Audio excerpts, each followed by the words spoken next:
இன்றைக்கி நாம் செய்ய போகிறது மாங்காய் ஜாம். அதுக்கு நான் 3 மாங்காவை எடுத்துருக்கேன். இதை தோல் சீவி எடுத்துக்கலாம். நாம் தோல் சீவி இதே மாதிரி நைஸாக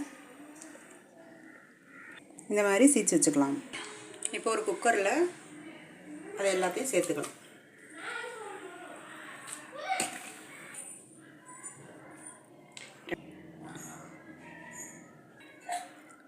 நான் 1 டம்ளர் அளவுக்கு ஜீனி சேர்த்துக்கிறேன்.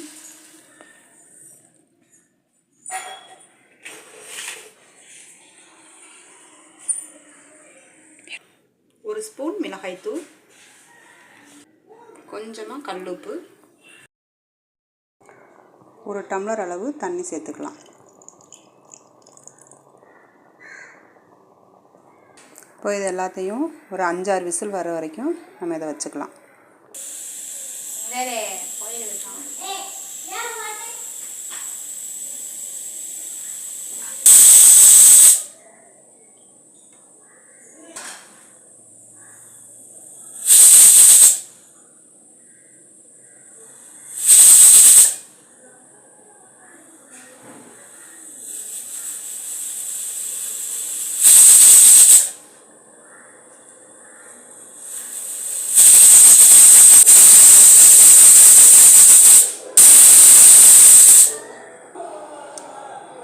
நல்லா கரைஞ்சிருச்சு.